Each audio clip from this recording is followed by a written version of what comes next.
Então, irmãos, nós vamos continuar, né, no tema que tem sido exposto aqui da série A Vitória sobre o Império das Trevas. Mas nós vamos sair um pouco de Apocalipse. Nós vamos lá para 2 Tessalonicenses, se os irmãos já quiserem abrindo aí, 2 Tessalonicenses, capítulo 2, dos versículos 13 a 17. E hoje nós vamos falar sobre a eterna consolação. Então, no momento tão importante da nossa vida, né, onde várias coisas têm acontecido, como nós acabamos de orar, por aquelas pessoas que estão passando um momento de dor, que precisam de um consolo, nós vamos falar hoje que o Senhor, Ele vai nos dar uma eterna consolação. Nós vamos ver o quanto é precioso o que o Senhor tem feito e continuará fazendo em nosso meio. Então, vamos abrir lá em 2 Tessalonicenses, capítulo 2, dos versículos 13 a 17. Eu trouxe aqui nos slides também.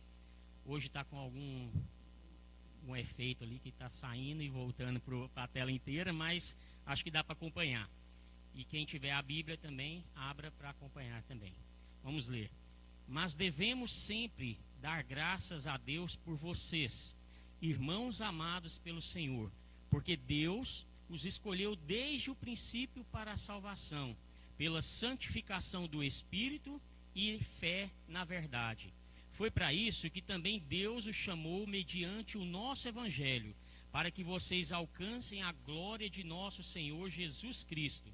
Assim, pois, irmãos, fiquem firmes e guardem as tradições que lhes foram ensinadas, seja por palavra, seja por carta nossa. Que o próprio Jesus Cristo, nosso Senhor, e Deus, o nosso Pai, que nos amou e nos deu eterna consolação e boa esperança, pela graça, console o coração de vocês e os fortaleça em toda boa obra e boa palavra. Vamos orar mais uma vez? Ó Deus, em nome de Jesus, Pai, que o Senhor nos edifique nessa noite, que a Tua palavra seja como a flecha de 2 gumes, que corta e separa, Senhor, tudo aquilo que é precioso, que nós possamos aprender e apreender tudo aquilo que o Senhor tem para nós nessa noite. Que o Teu Santo Espírito traga clareza ao nosso coração e entendimento, para que possamos, Senhor, entender corretamente o que o Senhor tem para nos dizer nessa noite. E que nada do que seja dito aqui, Pai, venha da minha boca, mas que venha do Senhor, para a honra e glória do Teu santo nome. É isso que nós te pedimos e te agradecemos em nome de Jesus. Amém. Amém. Então, vamos ver aqui algumas coisas antes de entrar propriamente no tema, né? Antes de Cristo vir. Então, eu vou falar um pouco sobre o capítulo 2 de Tessalonicenses, de 2 Tessalonicenses. Eu vou trazer mais ou menos um resumo do que fala do versículo 11, ou do versículo 1 até o versículo 12. Então, antes de Cristo vir, né, aparecerão falsos profetas e ensinos errados. Então, lá no começo do texto, do capítulo, ele fala que a gente não deve ser levado pelos ventos de doutrina, né, porque aparecerão falsos profetas e ensinos errados. E hoje nós temos visto isso. Nós temos visto pessoas que têm trazido um evangelho que não é o evangelho de Cristo. Tem trazido uma palavra que não é aquela que o Senhor quer que nós entendamos e cumpramos.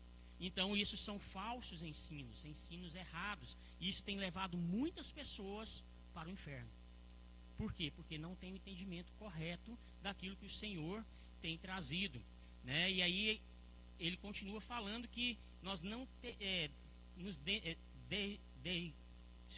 irmãos, que nós não demos ouvidos para esses espíritos que falam coisas que não vêm do Senhor, né? Nós vimos também que haverá uma grande apostasia. O pastor já falou isso domingo passado, né, que a apostasia é a falta de fé, o abandono da fé. Então muitas pessoas vão simplesmente falar: não, eu não quero mais seguir essa fé, eu quero fazer aquilo que eu acho que é certo para mim, eu acho que vai ser bom para a minha vida. E nós temos visto que as pessoas não querem mais falar de Jesus. Eu tenho algumas experiências de... Estou conversando com alguém no telefone, seja uma empresa, alguma coisa, e eu tenho o costume, não só de falar, mas falando com verdade, né, de falar no final que Deus abençoe, tentando abençoar a vida daquela pessoa. E o que eu tenho visto ultimamente é que as pessoas nem respondem. Antigamente as pessoas falavam amém, né, você também, mas hoje nem responder não responde, parece que não tem ninguém do outro lado. As pessoas não querem ouvir a palavra Deus, não querem ouvir a palavra Jesus, porque acham que vão estar perdendo, que acham que vão estar trazendo algo para a vida delas que não é aquilo que elas querem. Então, essa apostasia vai estar presente e está presente no nosso meio, né? E lá em Mateus 24:12 fala assim: e por se multiplicar a maldade, o amor se esfriará de quase todos. Então, a Bíblia fala isso, que quase todos vão deixar o amor de lado. Deus é amor. Nós vemos também nesse começo do capítulo que surgirá o anticristo, o homem da iniquidade. Então, esse homem da iniquidade é uma imitação maligna de Cristo. Ele quer imitar a Cristo, só que opositalmente, né? Quer ser o oposto, completamente o oposto de Cristo. Então ele é uma imitação maligna. Ele se apresentará como o próprio Deus, e ele é o último de todos os anticristos que o representa. Então todo aquele que se diz contra Cristo é um anticristo. Só que a Bíblia fala que nos últimos dias virá o grande anticristo, que é o homem da iniquidade. Iniquidade é aquele pecado que a gente costuma dizer que é o pecado de estimação, que você todo dia alimenta ele lá, né? Então, quase todo mundo tem um pecadinho que às vezes até tenta não fazer, mas volta e meia está ali, né, fazendo a mesma coisa. Mas nós precisamos lutar, nós precisamos tentar não fazer a mesma coisa errada todos os dias. E iniquidade é isso. E esse homem da iniquidade representa todo o mal, todo o pecado. Ele é o pecado em pessoa, porque toda a maldade do pecado vai estar sobre esse anticristo, esse homem da iniquidade. E nós vemos também que o Senhor Deus está no controle absoluto de todas as coisas. Então, por mais que tenha esse anticristo, por mais que o amor vai se esfriar, por mais que vai surgir esses falsos ensinos, Deus está no controle de todas as coisas. Nada pode tirar esse controle de Deus. Deus detém o aparecimento do anticristo, do iníquo. Ele não apareceu até hoje porque Deus está segurando ele. Então Deus está controlando, Deus está no controle. Deus permite que venha o sofrimento, que venha a perseguição, que venha o anticristo, para separar os santos daqueles que serão condenados por amarem e terem prazer na injustiça. É como separar o joio do trigo. Deus está separando o joio do trigo. Deus está colocando à prova todos aqueles que são santos, que são separados por Ele, para que aqueles que não são caiam fora. Então Deus está separando o joio do trigo. E também fala que quando Cristo voltar, Ele vai destruir o iníquo e toda a corrupção com o sopro de sua boca. O pastor já disse isso, não vai ter aquela guerra corpo a corpo, Jesus lutando com o diabo. Ele vai chegar, na hora que ele pisar ali, tudo vai estar destruído, porque Jesus, Ele é todo poderoso. Ele não tem que lutar, porque Ele já venceu, Ele já é o Rei, Ele já é o Deus Todo-Poderoso. O dia da gloriosa vinda de Cristo não chegará até que a apostasia haja se tornado um fato e o homem caracterizado por absoluto desrespeito à lei, o homem que com toda certeza está sob condenação, seja revelado, de modo que tanto ele mesmo quanto o seu programa de atividades sejam visíveis a todos. Isso é uma frase de William Hendrickson. E ele fala sobre esse momento que antecede a vinda de Cristo. Vamos falar agora também sobre os sofrimentos dessa vida. É certo e inevitável que todos nós vamos passar por momentos tribulosos na nossa vida, momentos difíceis, momentos de angústia, momentos de sofrimento. Todos nós. E isso não é algo negativo. Pelo contrário, nós precisamos passar por esses momentos. Jesus mesmo disse: no mundo tereis aflições, mas tende bom ânimo, porque eu venci o mundo. Então Jesus falou: vocês vão passar por essas tribulações, mas eu já venci todas elas. Vocês não precisam se desesperar, nós podemos sofrer, mas sem desesperar, porque Jesus já venceu as dificuldades, Ele já venceu as nossas provações. Uns vão passar por mais sofrimento do que outros. Nós não sabemos determinar por quê. Jesus, Deus, tem o controle de todas as coisas. Ele que sabe até onde nós podemos ir. Ele que sabe o quanto nós podemos carregar. Então Ele dá só a medida de que nós podemos suportar. Ele não dá além das nossas forças. Ele dá só até onde nós podemos suportar. Então saiba que qualquer que seja o sofrimento que você esteja passando, é porque Deus sabe que você pode suportar isso. Porque Jesus já venceu. E Ele vai estar com você para que você passe por isso de forma tranquila. E que você receba depois a glória eterna juntamente com o Senhor. Então, a corrupção da humanidade trouxe essa consequência. E quanto mais próximo o dia da volta de Cristo, mais tribulação vai ter. Né? Paulo faz a comparação a uma dor de parto. Quanto mais próximo do momento de nascer, mais dor sente. Então nós sabemos que quanto mais próximo o dia do Senhor voltar, nós já estamos falando isso há muitos domingos, quase que o ano todo, falando sobre a volta de Cristo. Então está próxima, Jesus está voltando. Então não se engane, nós não vamos ter momentos prazerosos e alegres aqui na terra. Vamos ter alguns poucos, mas nós não vamos ter uma vida só com momentos alegres. Nós vamos ter momentos tristes, aflições, sofrimentos, porque está chegando a volta de Cristo. O dia do Senhor voltar está chegando. Então, nesse período, nós vamos sofrer. Nós vamos ser perseguidos. A igreja já é perseguida desde a ascensão de Cristo aos céus. Muitos cristãos já foram mortos por causa do Evangelho. Eles não negaram a fé. E nós também não podemos fazer isso. O resumo de Apocalipse é: ser fiel até a morte e dar-te-ei a coroa da vida.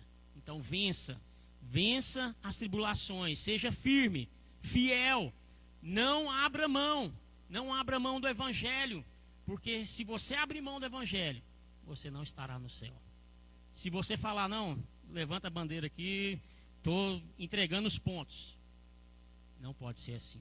Ou então na hora que chegar a morte perto de você, você falar: não, eu vou negar a Cristo porque eu não quero morrer. Você tem que fazer como aqueles cristãos que foram lá para o Coliseu, enfrentaram os leões, foram devorados por eles, ou foram perseguidos, decapitados, queimados, mortos por causa do Evangelho.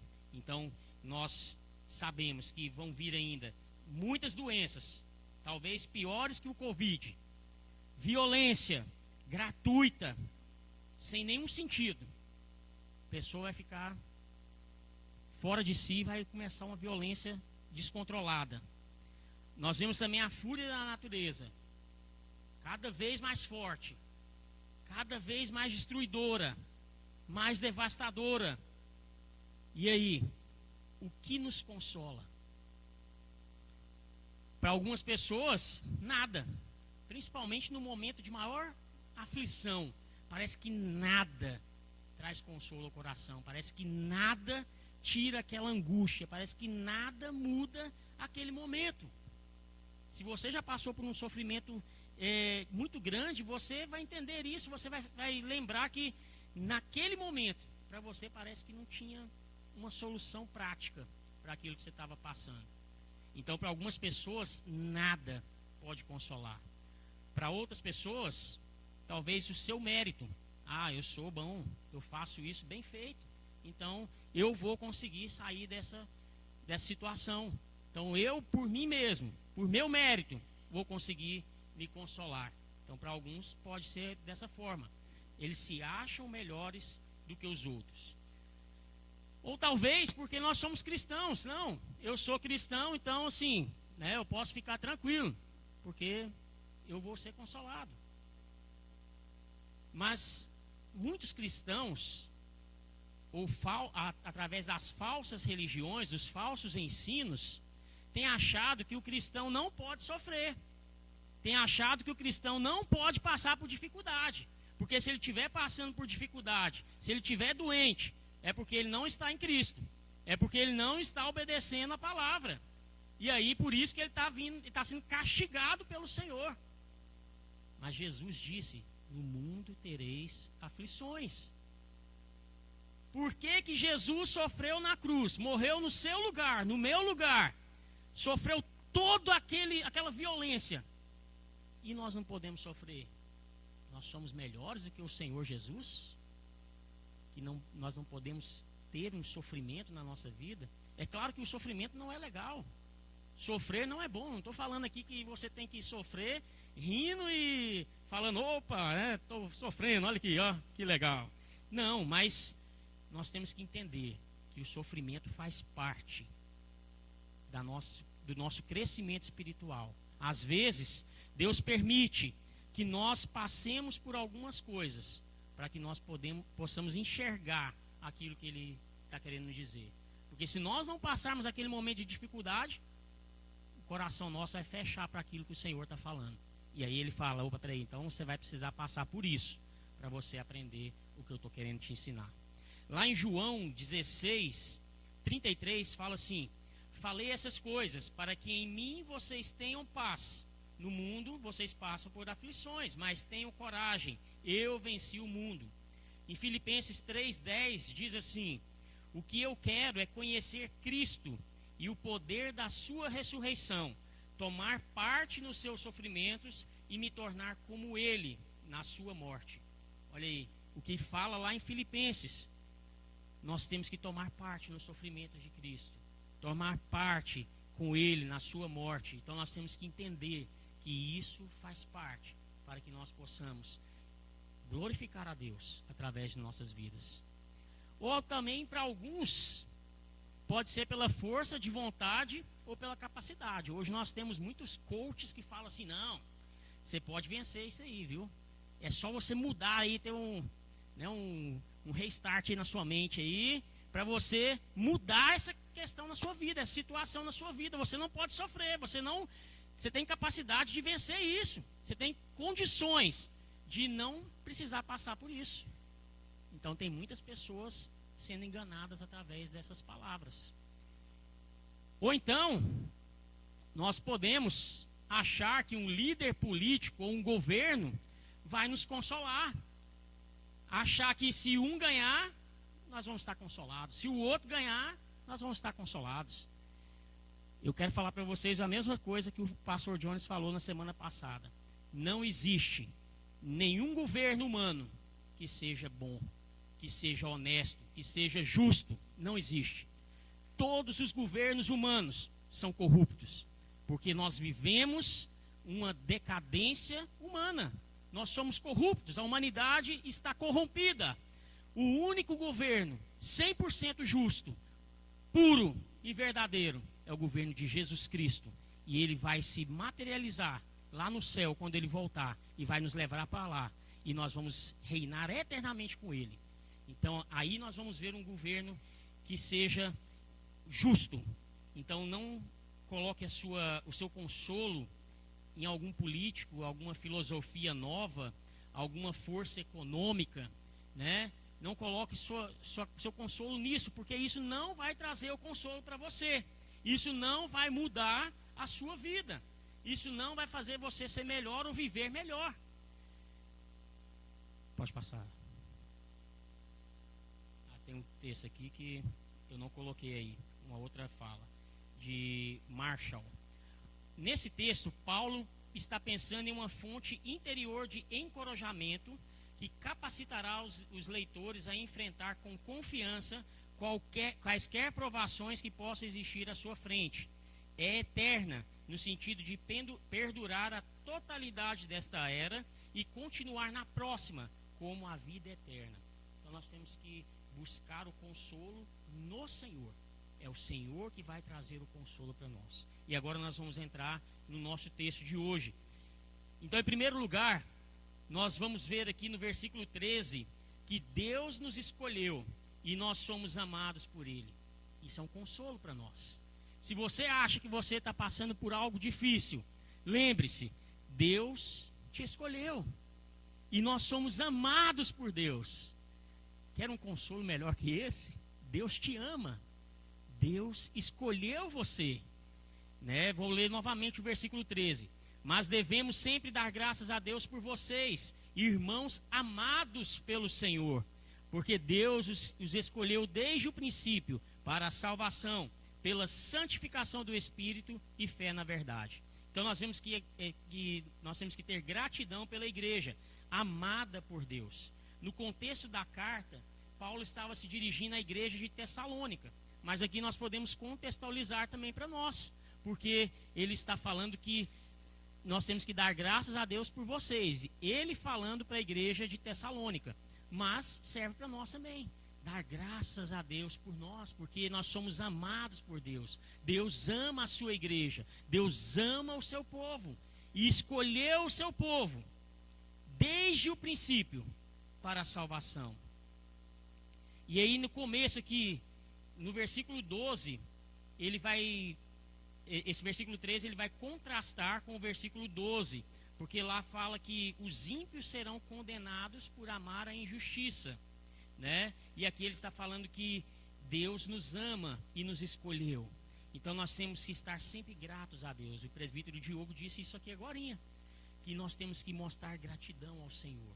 Nós temos que estar sempre gratos, porque o Senhor nos ama, porque o Senhor está conosco, porque Ele ama a sua igreja. Então seja grato ao Senhor.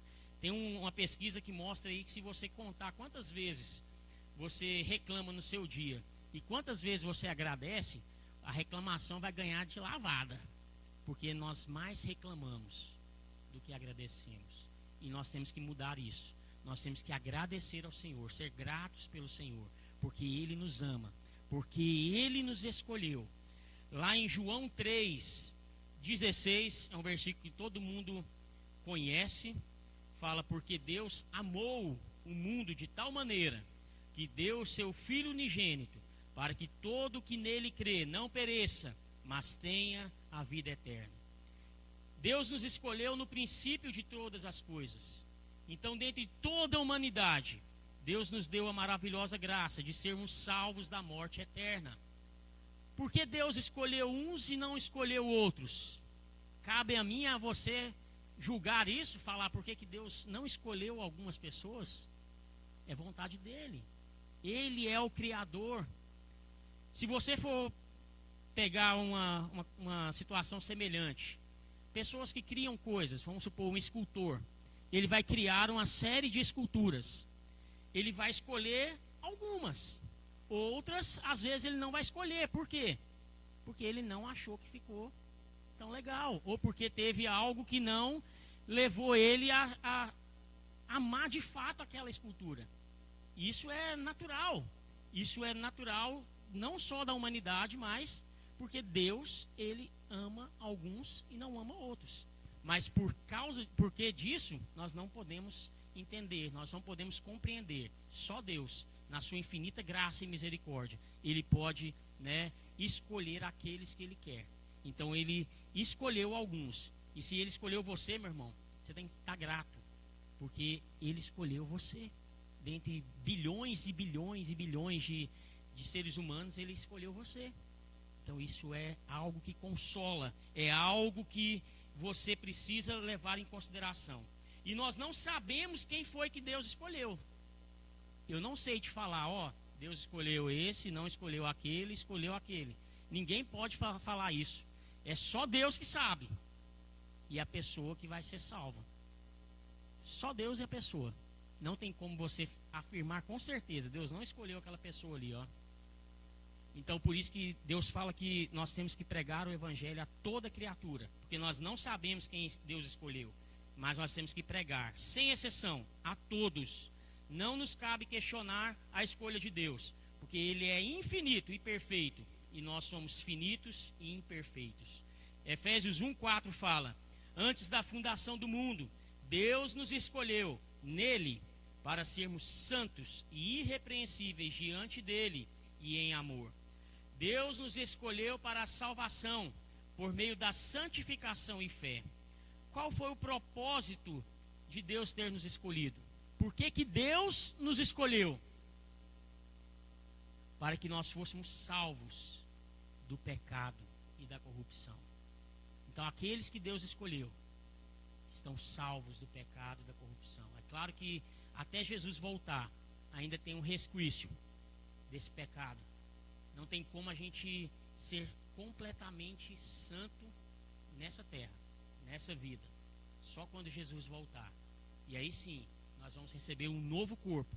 Nós vamos ser completamente restaurados. E não vai haver mais nada de pecado em nós. Porque lá no céu não vai haver morte, não vai haver dor, não vai haver sofrimento, nem luto.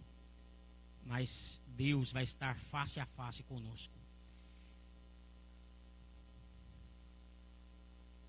No versículo que nós lemos aqui, ele nos escolheu desde o princípio para a salvação, pela santificação do Espírito e fé na verdade.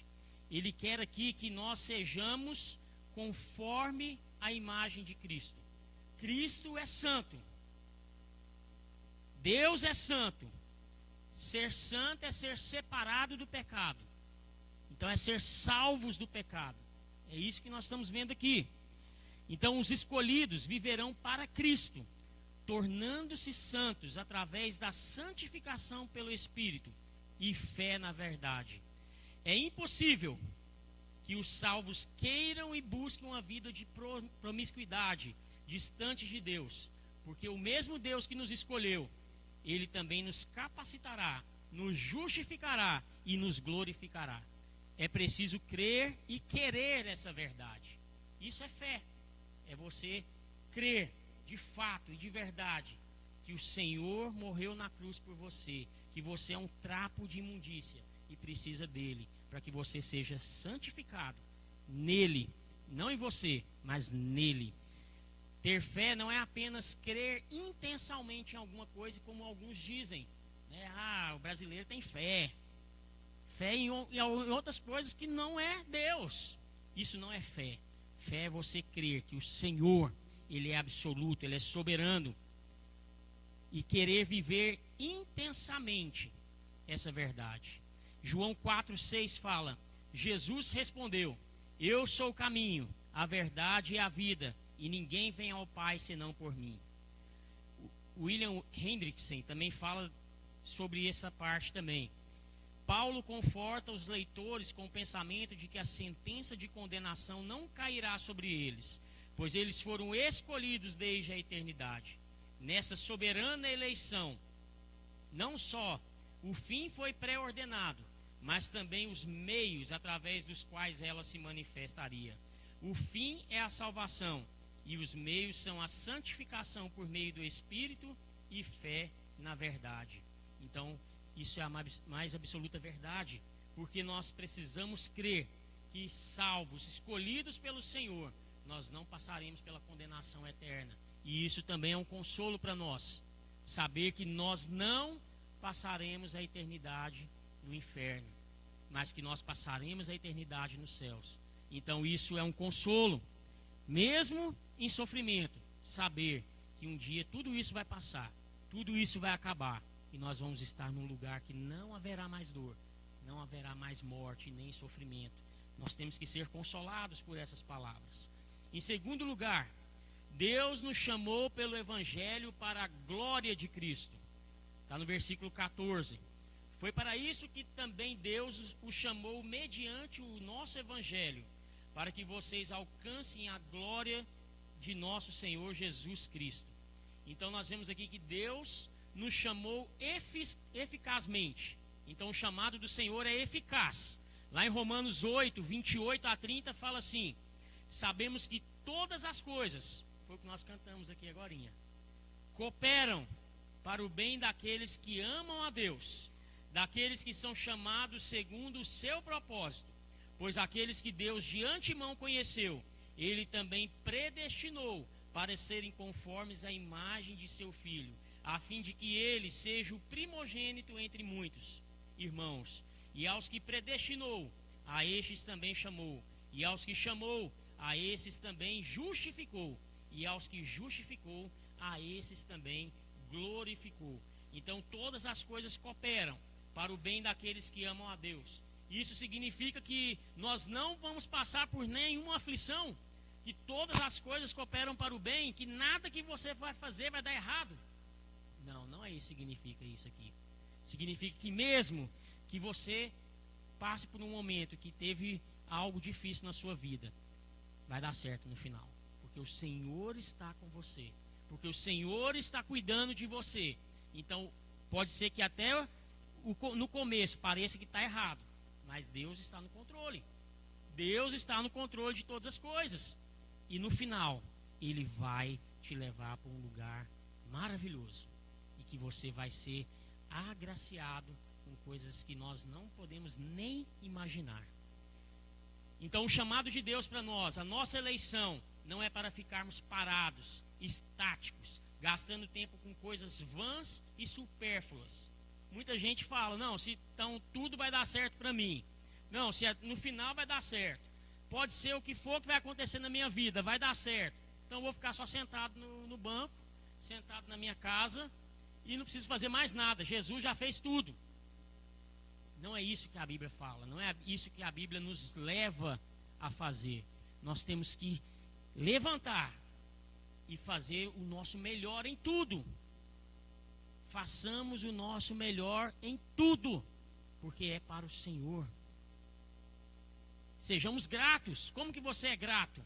Uma pessoa te dá um presente, você vai ficar tão grato que você vai querer retribuir esse presente, vai querer fazer alguma coisa para essa pessoa, como gratidão, não como uma barganha, como a gente fala aqui nos dízimos. O dízimo é a gratidão ao Senhor por aquilo que Ele faz a você. Não é você pedindo algo para o Senhor, é você sendo grato ao Senhor por aquilo que Ele tem te dado, que Ele tem feito na sua vida. Então quando a gente ganha um presente, uma dádiva, Deus nos escolheu, Deus nos chamou, nós temos que retribuir isso.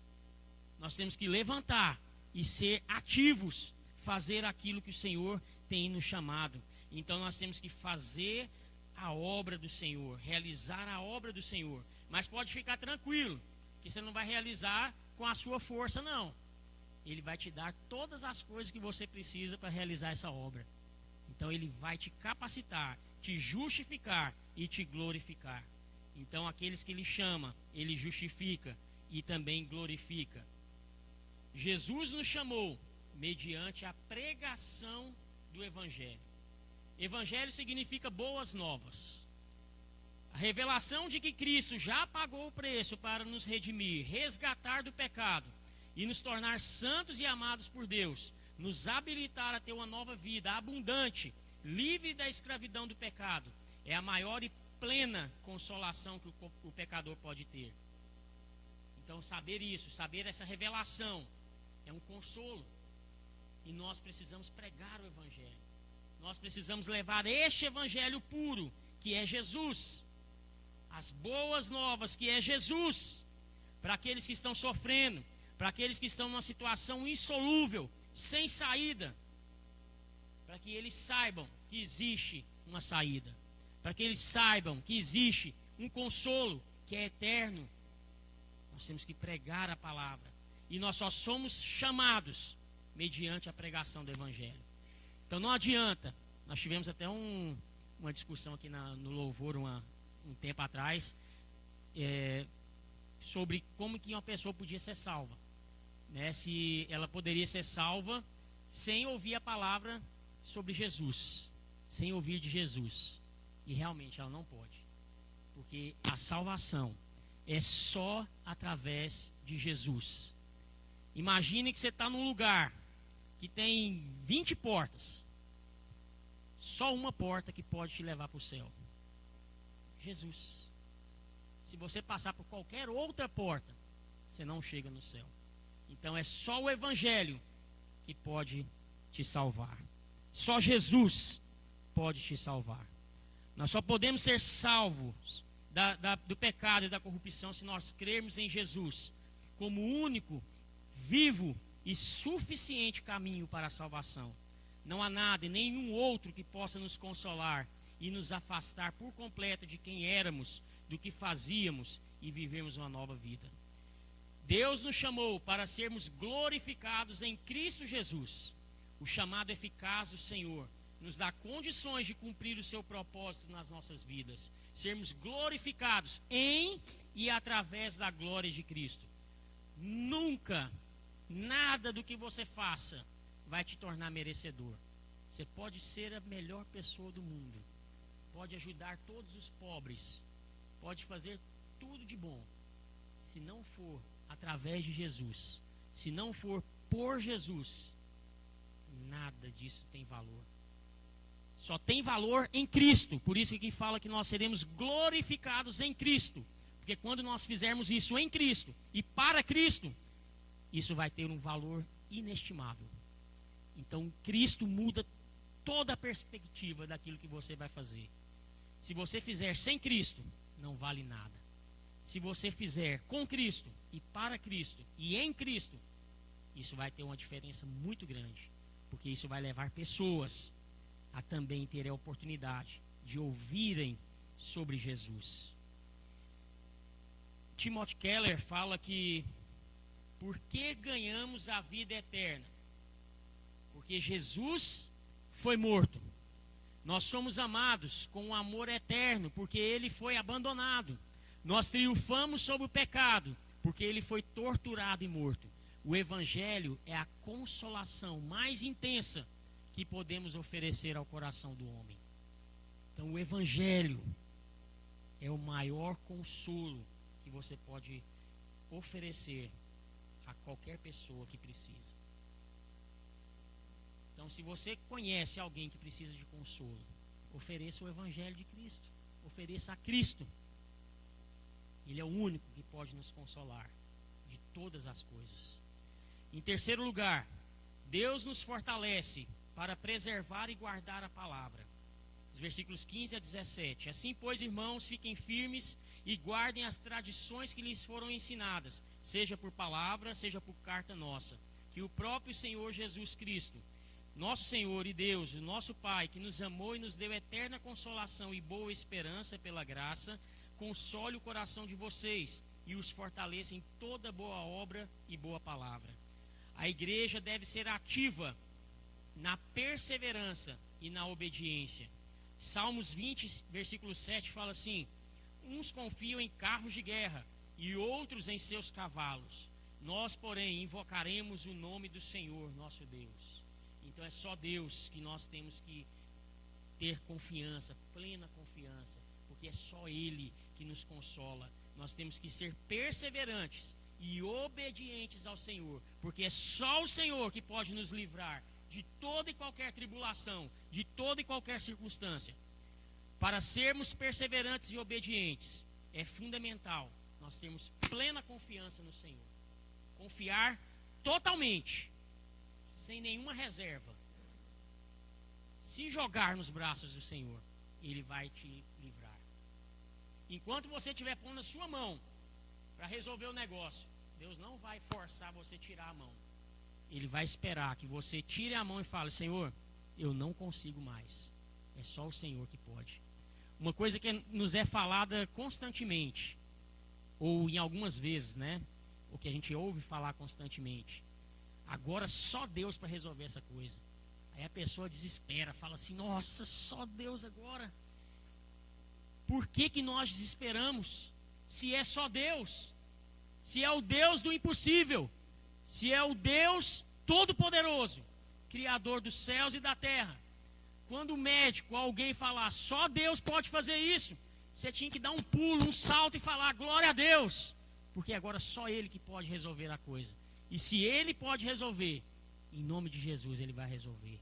Então nós temos que confiar plenamente no Senhor. Plenamente. Seja fiel ao Senhor. Se mantenha firme, persevere e obedeça ao Senhor em qualquer circunstância. Ele cuida de nós. Nossa motivação é o amor eterno de Deus. Nós já vimos aqui que Deus nos ama. Que Deus nos ama desde a eternidade. Então não é desde agora para frente.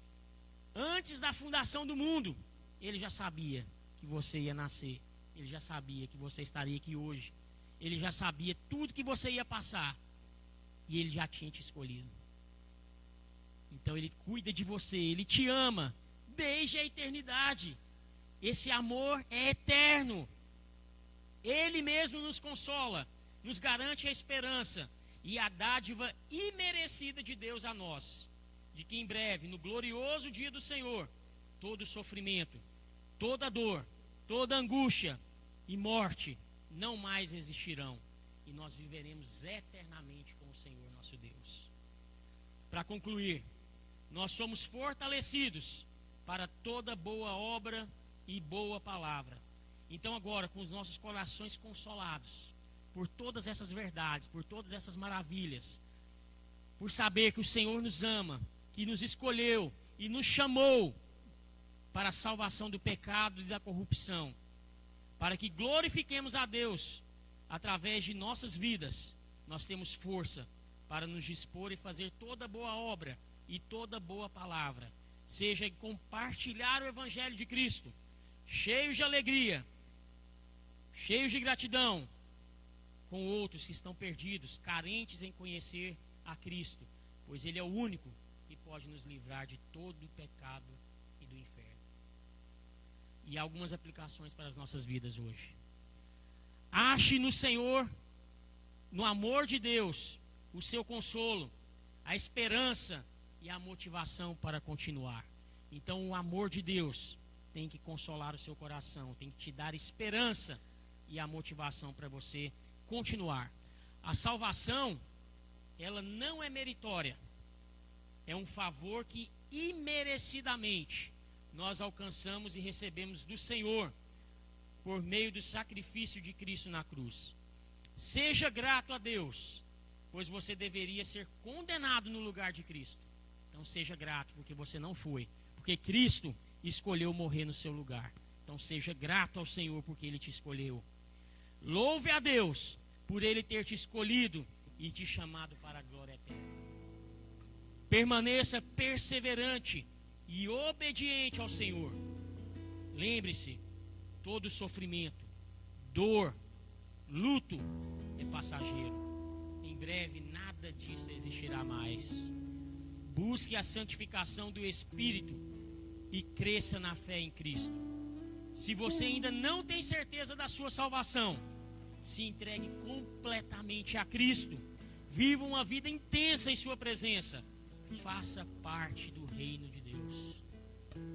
E por fim, pregue o Evangelho a todos que estão ao seu alcance, pois o Evangelho é a consolação mais intensa que nós podemos oferecer ao coração do homem. Então lembre-se sempre disso. Só Cristo pode nos consolar de toda dor, de todo sofrimento.